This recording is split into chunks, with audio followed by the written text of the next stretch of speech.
Cal jumped over the couch and was between Roadkill and I before I even realized what Roadkill was going to do. He had a fist raised and ready in that way that Chris Chan kinda holds his punches. This makes me really angry. Hello friends, trace amounts of science. Today we're getting back into Roadkill and Bearbeard, doing the things that we normally do. We kind of went off into the weeds, talking about Man vs. Bear and Helldivers 2 and Harvey Weinstein. Oh, and we did a wrestling thing for the weekend stream where Chris Trucker beat Goku. It was pretty lit, honestly. But now it's back to the Neckbeard stories. We'll try and perk these numbers up just a little bit. I appreciate you watching. Let's go ahead and get on into it. Part number 6, Roadkill continues to be despicable incarnate. And if you remember in the last story, OP had their chance to get away, but decided to drag the Beards along with them to the new house. You're just ruining it. Look at my lips, you're ruining it. The story frustrates me in a lot of ways, but we've started, so we'll finish. I was browsing some comments like, OP, why didn't you just lock or purchase a lock for your room? And the truth is, we did have locks, but it was a crappy house, and all you really had to do was jiggle the handle. Also, we had no money, and tried to demand from Roadkill and Bearbeard any inkling of respect for our space. Okay, but clearly they're not going to respect your space, so let's try and save $5 a month so we can buy a $20 lock for the door. Trust me, you can make it a priority. You can afford one if you really wanted to. I'd also like to mention that when we were being served our eviction notice, I did take Cal to the side, and I begged him to not let Roadkill and Bearbeard move in with us. Oh, good. OP at least trying to get away. This stupid boyfriend. Cal, however, said we couldn't just throw him out on the streets. Actually, we can, Cal. We should. And this became a sore subject between us, causing most of our problems. Yeah, that's about the stupidest fucking decision that I've ever seen being made. How can you respect your partner after that? He's spineless. Anyway, my doctor at the time also suggested I keep a mood journal to learn more about what triggers certain moods. I spent 4 days on it before realizing that Roadkill and Bearbeard were the cause of my anger and sadness. Bro, I don't need a journal to tell me that. Everything is swimming, except for these two miserable people I have to be around. OP says I started having panic attacks on my way home from classes every single day because I'd have rather been anywhere but there. I'm almost grateful to Roadkill and Bearbeard for one thing, and that is that now I pay attention when I spot red flags in someone, and I put up with zero BS. See, that's the universe trying to teach you a lesson. You learned it well. Toughen your spine right up, give you that stiff upper lip. Love to see it. I was naive, and I looked over many of Roadkill's red flags on their insistence that they were good. Yeah, good people usually don't have to tell you that they're good. They did hide so much of their behavior until after we had moved in together. Besides, you don't truly know someone until you've lived together, right? Yeah, ain't that the truth? Now wifey's seen all the ugly parts of me. And despite my myriad idiosyncrasies, she's still, like, just ride or die. Can't explain it. Cal, Percival, and I had a sit-down prior to our eviction from the junkyard. It went something along the lines of OP saying, "You both," referring to Roadkill and Bearbeard, "have been acting like, well, monsters. You disrespect our boundaries, you have no respect for other people's things, and Roadkill, you need to stop being so sexual towards us. How that creep made you feel when he cupped you is how you make us feel every day." I shit you not, they both literally started scrunching up like 5-year-olds do when they've been scolded, and started bawling. Roadkill literally stomps his feet like a child.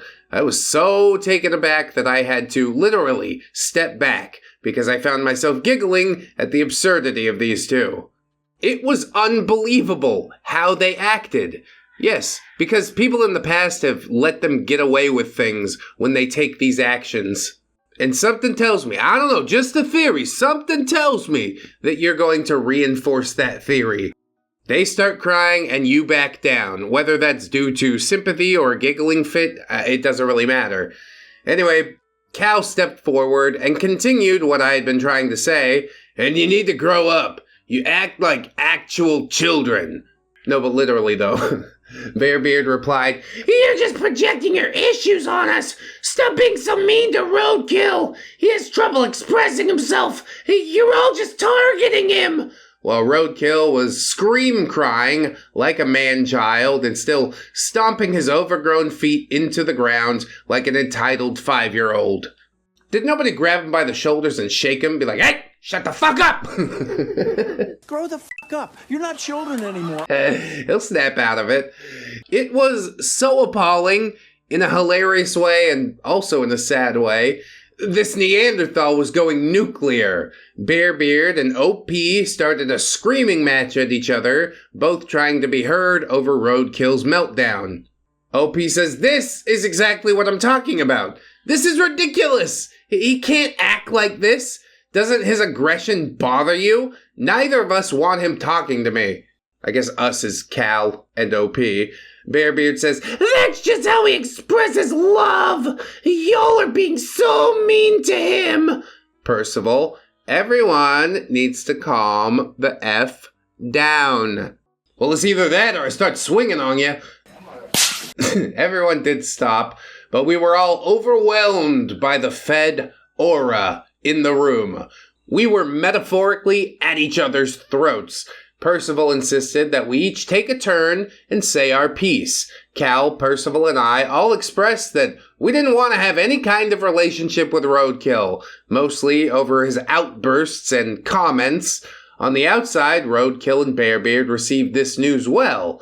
And then, when I started my second turn, saying, "For my mental and emotional well-being, I can't have a relationship with you. In fact, I need more space," Roadkill blew up at this, saying, "You lied! We were supposed to play D&D and watch anime together." Well, that sounds like a living hell. I don't know what made you think I'd ever participate in that, especially with you, but I'm telling you right now, no. And then from here on out, you stand corrected. You're welcome. Percival tried to explain, "Roadkill, you can't expect people to always be emotionally available."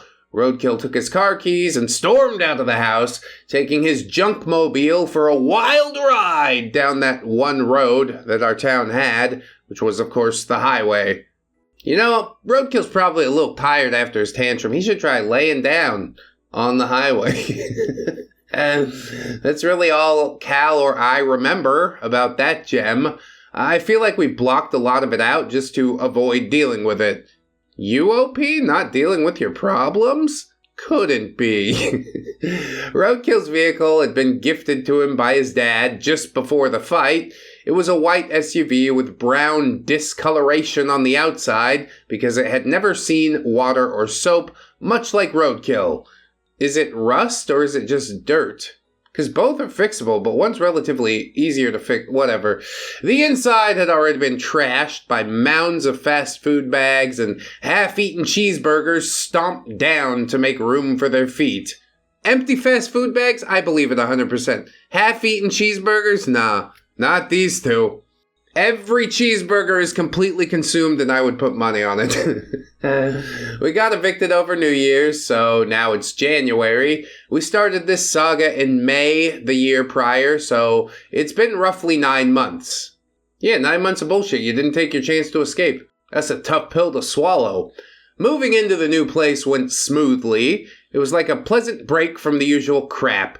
Though Cal and I would be starting classes in just a few days and would have to be doing homework from a hotel room, Roadkill and Bearbeard acted like normal people. They didn't whine, they helped move everything, and even started taking care of cat litter while Cal and I walked our dogs. Yeah, probably because they're relieved that they get to come with you and continue ruining your life. This is a temporary change, and I think everybody can see it. As mentioned in the previous post, Percival, Cal, and myself would be sharing a room. Our new place was smaller than the old one at the junkyard, but it was new, the building only 5 years old. It was mold-free and mice-free. I was elated. We let Roadkill and Bearbeard have their own room because, no one really wanted to be near them. We made it very clear to Roadkill and Bearbeard that they could not fall behind on their portion of the rent, and that Cal would be collecting it from them personally from now on. Now that Cal was head of household, Bearbeard stopped messing with my things. We were now in the position to evict them, should we choose to do so, and believe me, I wanted to. It's so stupid that it would even take an eviction process. You should have just been like, you don't get to move in with us. I'd rather live with a psychopath from Craigslist who would chop me up and put me into buckets. At least I ain't gotta deal with this shit no more. I gotta end this. I'm telling you, this is all I can take. Somebody please put me out of my misery. Opie says, I made the mistake of letting things go on long enough that they would eventually break the thin hair on the neckbeard's back. Yeah, that analogy's a little rough, but I guess I'll allow it. Meanwhile, their cat Moo peed on everything. I demanded they do something about it, like maybe getting her fixed and helping out with the litter more often, but no. That was too simple for Roadkill and Bearbeard. Instead, they decided that they should rehome their cats with Roadkill's parents for a while. For once, they actually offered a good idea. They worked it out with Roadkill's parents and prepared for the 2-hour trip one weekend. The only thing was, they insisted on not putting the cats in a cat carrier. Yeah, it's really hard to get them in there if they don't want to go in there. Cal, Percival, and myself all begged them to use a cat carrier, but Roadkill and Bearbeard didn't relent. They just let the cats roam freely in their car. Can y'all see where this is going? Can you guess what's going to happen next? The car smells like pee? It doesn't really matter because it's not your car, right? Unveil your mysteries, OP! I will tell you that the second Roadkill and Bearbeard stopped for gas, Mish ran out of the car and disappeared into the cow fields. Now, Mish was Roadkillbeard's cat, and Roadkill supposedly loved this cat. Mish certainly loved him more than any animal should. He would say hello to Roadkill every day and was always so happy to see him, but now Mish was gone.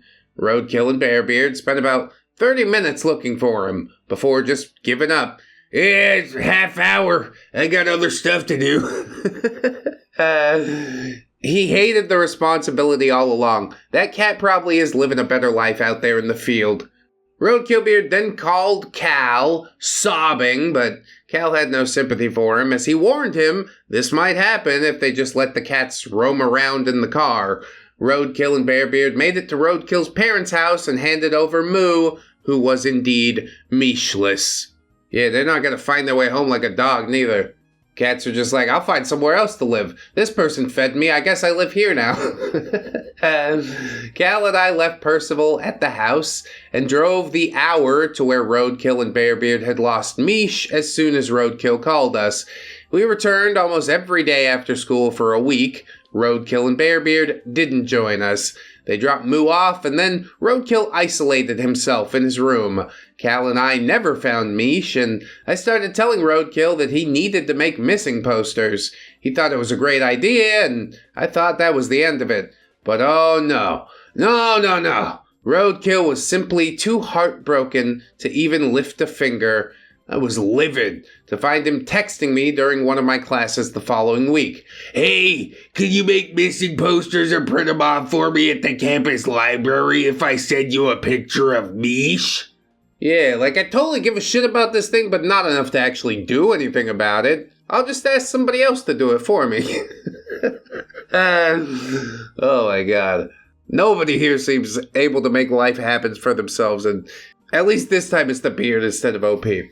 I didn't even dignify that text with a response. As soon as I got home from classes that day, I informed him that I was too busy with schoolwork to do all the work for him, and he should really be the one to make the posters since, it was his cat. I wasn't lying about the work either. It was the final semester of my senior year, and I was double majoring. Cal and I both had our seniors' theses to work on. Roadkill never made the posters, of course. He never returned to the spot where he lost Mish. Nothing. It pissed Cal, Percival, and I off. That cat loved him, and it felt like he just abandoned him. All we could do was hope that Mish found a human who actually deserves his love.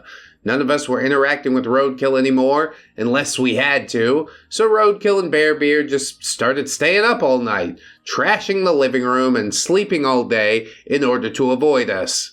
Honestly, sounds kind of convenient, except for the mess left for the morning crew. But yeah, the less you have to see of them, the better. OP agrees, saying, whatever. The arrangement worked for me.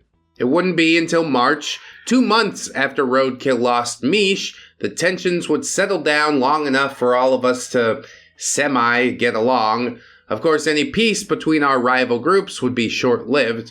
I'll tell more about that in the next part. Thank you, Mooncold, and good night.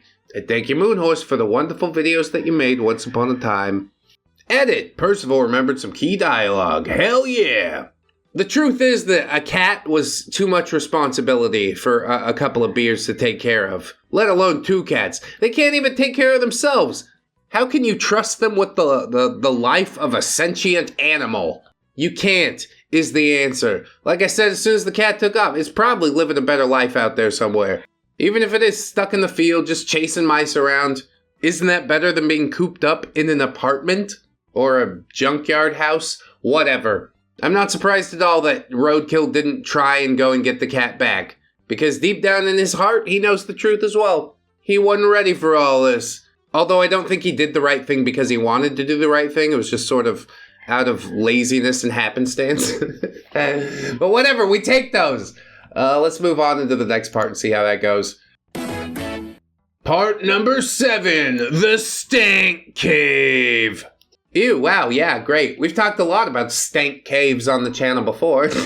Hello all, before I begin this tale, a lot of you are upset that we didn't kick them out when we had to move. Yeah, big no fucking duh type of moment. Where was it you graduated from again? The University of Duh?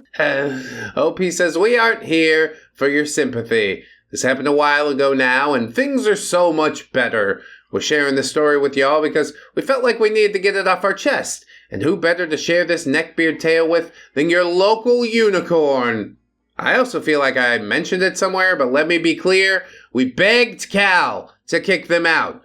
We didn't want them moving in with us, especially after they would have so easily made us homeless before. But Cal thought he was being the bigger person by not letting them be homeless. Yeah, but you know for a fact they're not going to acknowledge any of that, so after a certain point, Cal is only doing this to preserve his own ego.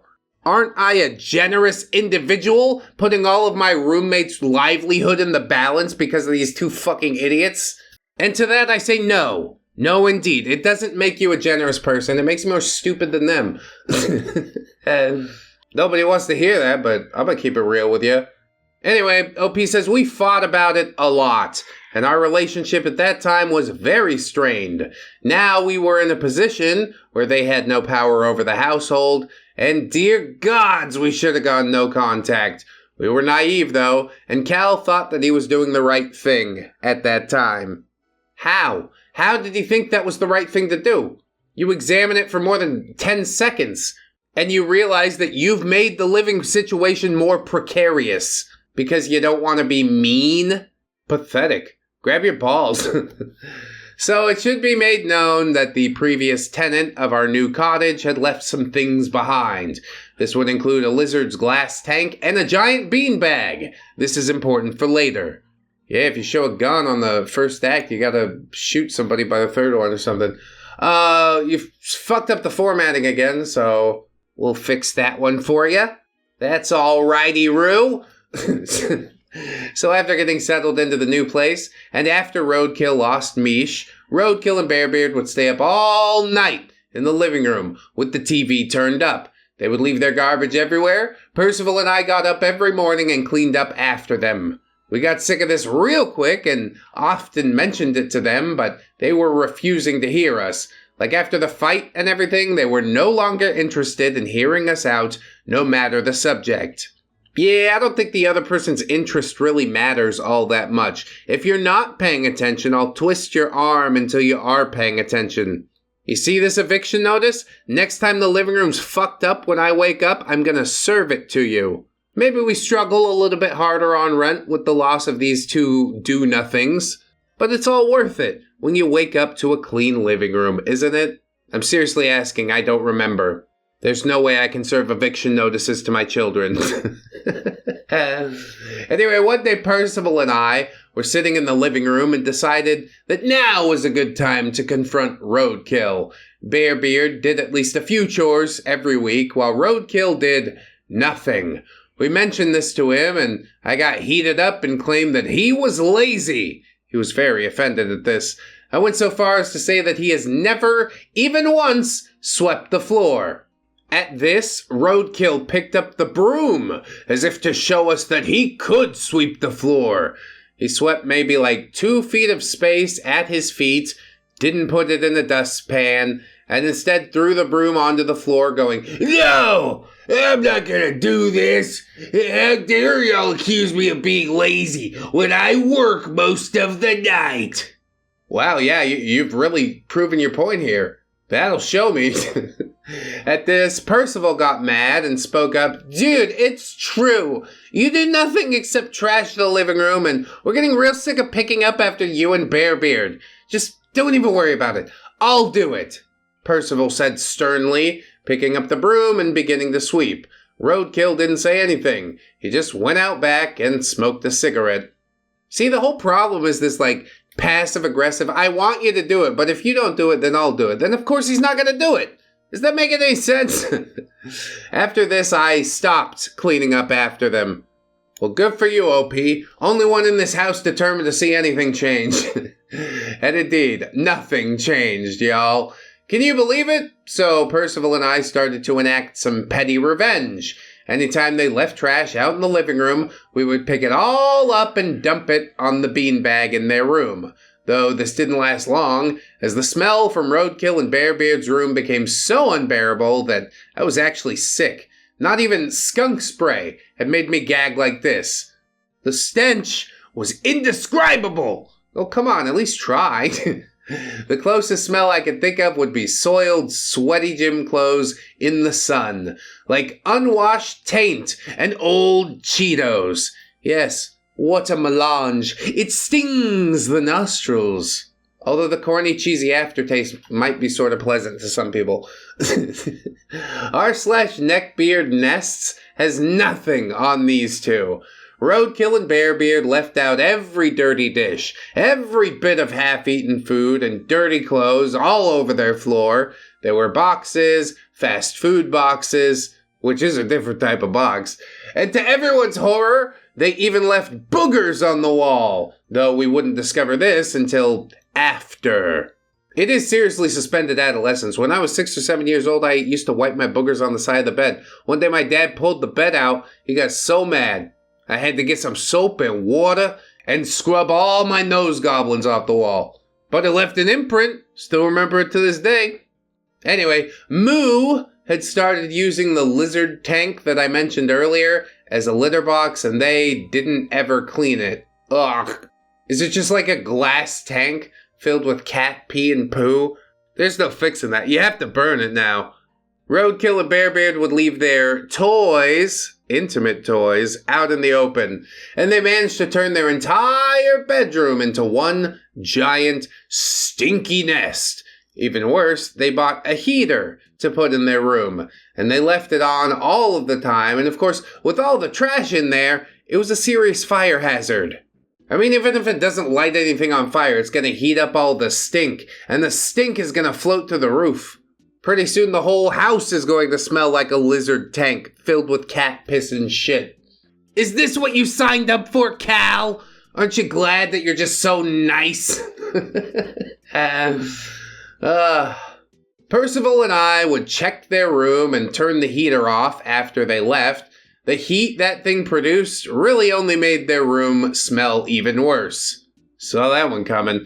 Finally, after us demanding that they clean their room, they got rid of the tank, and Bearbeard ran all the laundry and returned all the missing dishes. Even after cleaning their disgusting room and getting rid of the cat pee-filled lizard tank, it still smelled.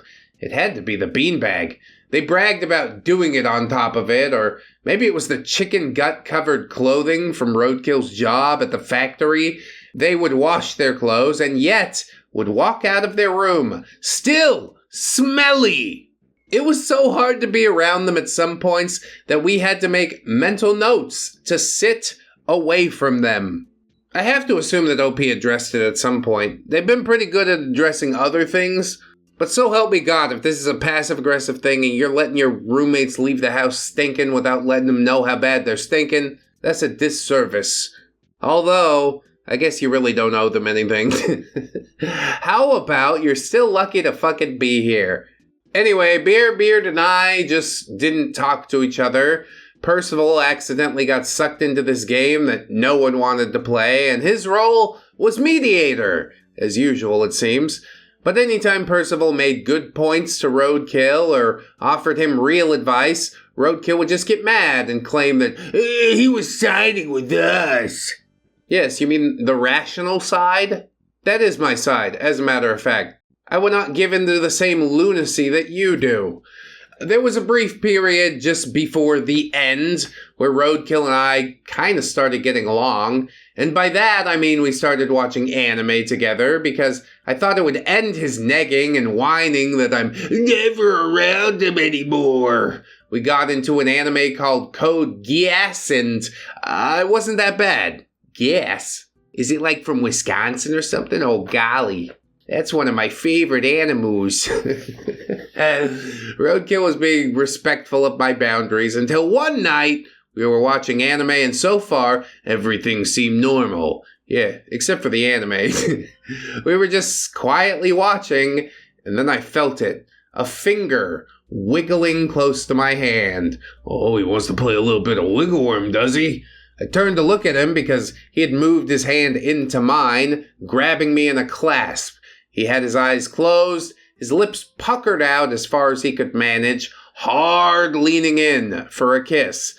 I jumped off that couch like a cat spotting a cucumber. What are you doing? We've been over this so many times. I don't feel that way about you. His face went red and he just fled to his room without even apologizing to me.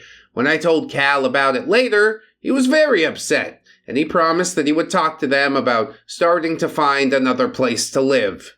You've inflicted this on yourself. I'm glad you finally see that and are now trying to remedy the situation. I thought that was the end of that, but soon Roadkill started coming to me. Hey, I got a doctor's appointment and I'm going to see a counselor about my issues, so maybe I could learn to be a friend to you.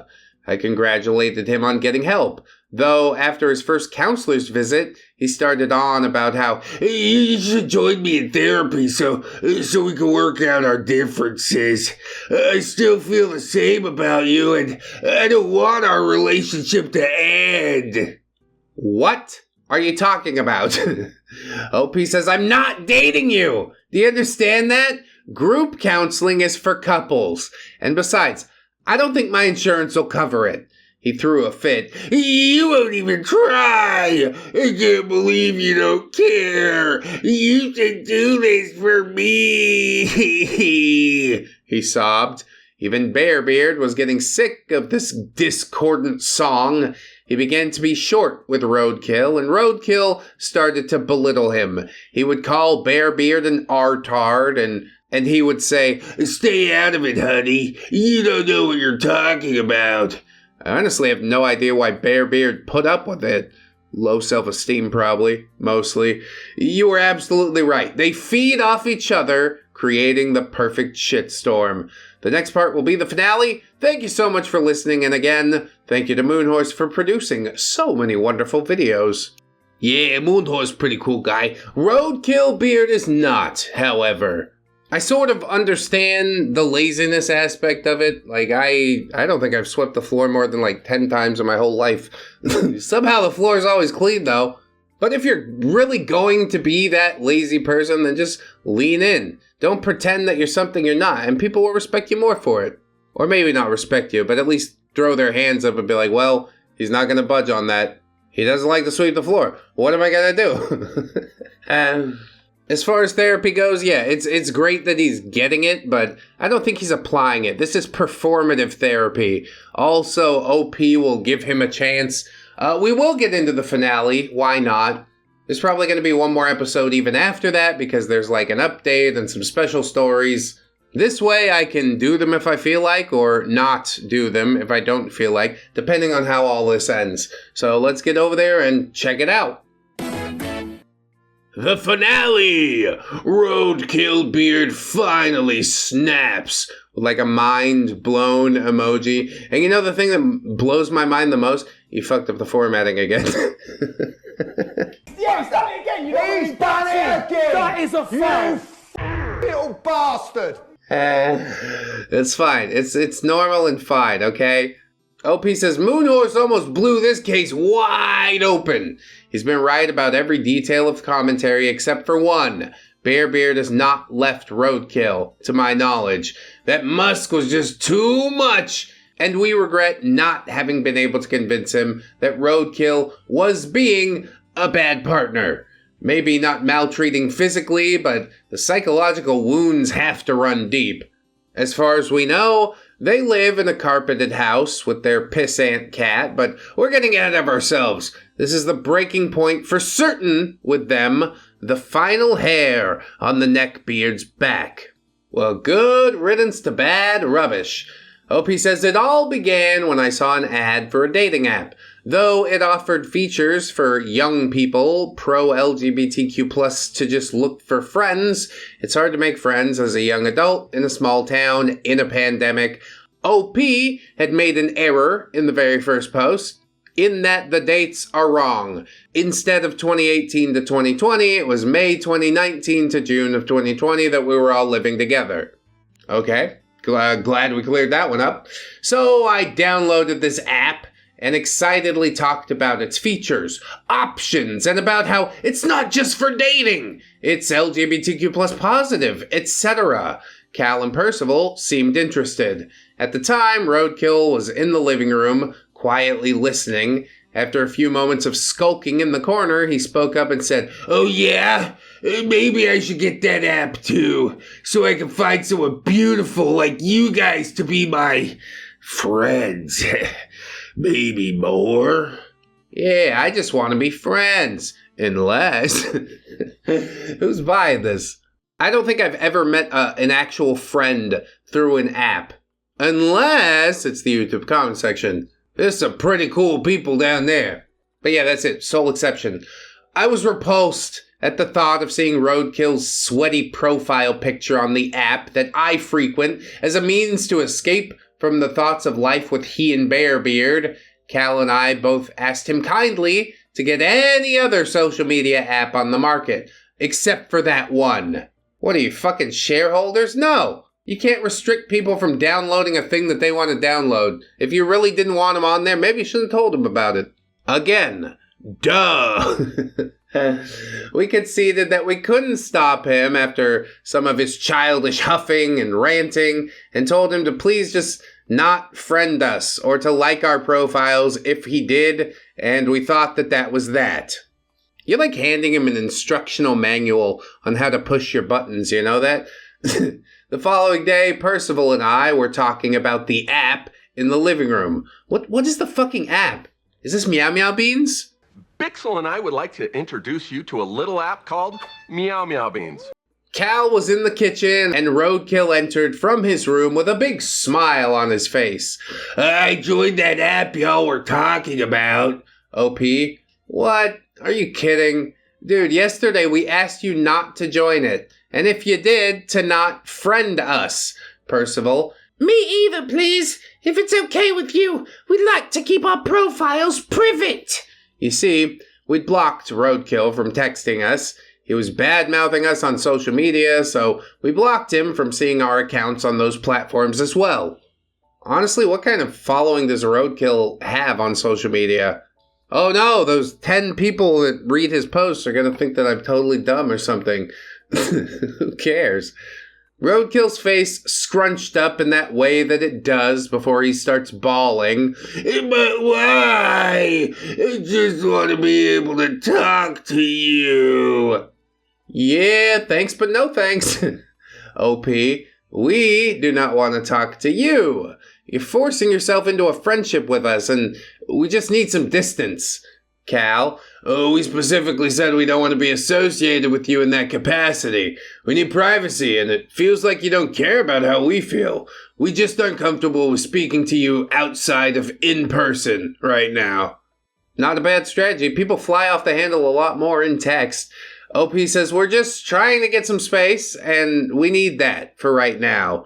Well, of course, Roadkill got all huffy. My dog, who for the sake of anonymity will be called Shadow, jumped up into the recliner where Roadkill was sitting, and he yelled, "Get off me, Shadow!" loudly in the process. He also shoved her with all his might into the coffee table. Shadow whimpered, and I saw red. I jumped up and I slapped him as hard as I could.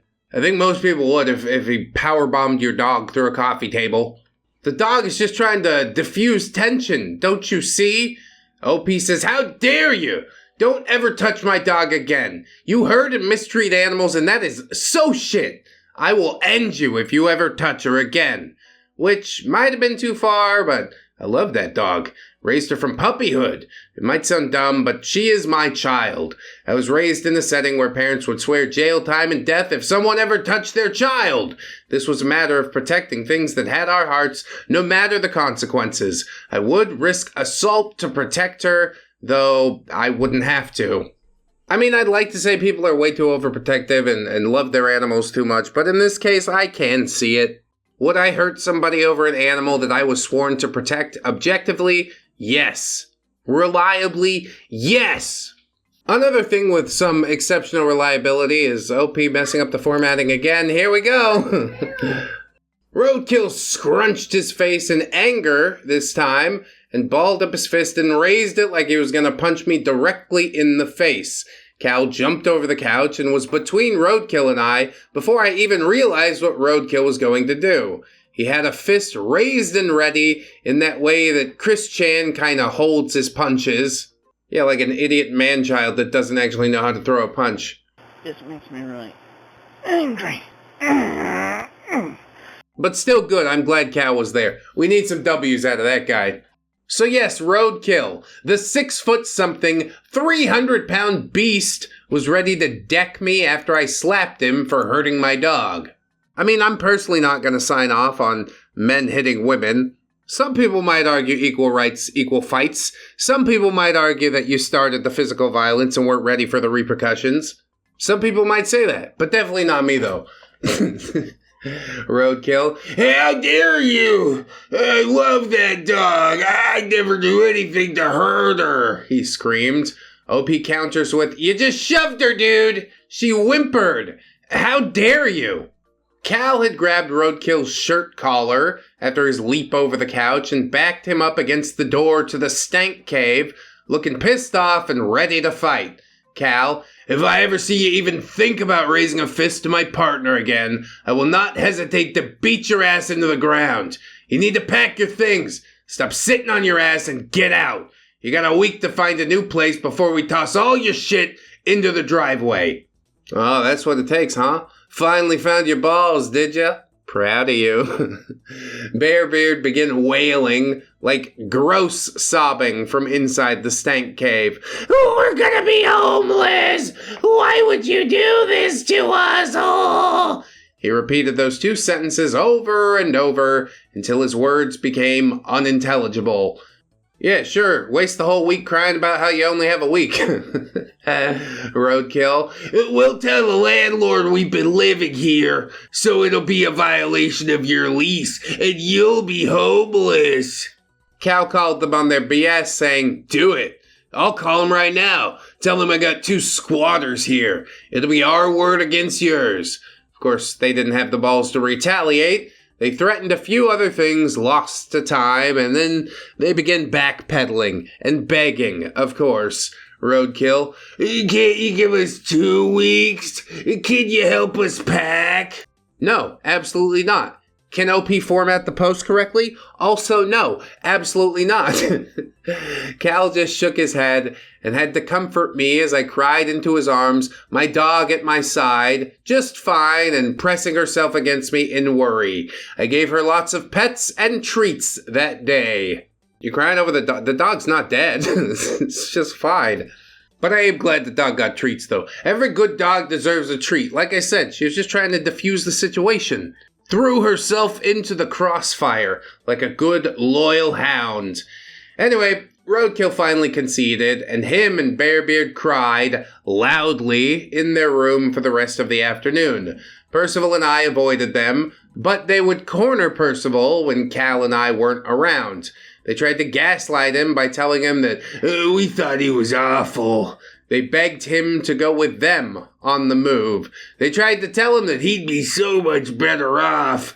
Percival wouldn't say anything to this peer pressure and would just exit as quickly as possible. Cal helped them a bit, but Roadkill and Bearbeard essentially abandoned all of their things except for some clothes. They even left behind some personal items that we never went through. We boxed it all up for them when they weren't around. Supposedly they'd found a nice place on the other side of town, totally carpeted, 2 stories. Hooray! Cal congratulated them and asked when they'd be coming by for their things. Roadkill told Cal, just put it in the storage unit we shared from the move. And at this point, Roadkill and Bearbeard no longer interacted with any of us in person. Well, good. Done. Dusted. They did make some very specific social media posts about us, directly naming us. Yeah, it doesn't get more specific than that. We all reported the posts, and Cal chewed Roadkill out for it, telling him not to slander us publicly. Yeah, or privately, preferably. But I know sometimes you can't help yourself. We told Roadkill he needed to stop and that we would be reporting all of his posts and his account. We were pleased when they were taken down fully. Roadkill and Bearbeard went no contact after that. They never came back to get their stuff. Cal kept trying to set up a date with Roadkill to meet up at the storage unit so they could settle things. Cal left Roadkill voicemails and text messages, which he never replied to, until a few weeks later, when Roadkillbeard finally answered the phone. Roadkill, what do you want? Cal, I want you to meet me at the storage unit so you can pick up your stuff. Roadkill, oh, that thing. I asked for our deposit back. It canceled our contract. Cal, what do you mean? I paid for the deposit and we have furniture in there. Roadkill, not my problem, man. Click. Damn. They really did get the last laugh. That's gotta sting a little bit, but the consolation prize of them being out of your life completely, yeah, I guess I would take that in trade. Cal was fuming, of course. He called the storage place immediately and was relieved to find out that the nice old couple who ran it had not junked our stuff. For that month's leasing price, we could get all of our things back. Oh, that's a crisis narrowly avoided. All right, good. Everything turned out okay. We didn't hear from them again. Not for a few months, at least. Dude, stop doing that, OP. You're like, it's over now. We never heard from them until the next time we did. Okay.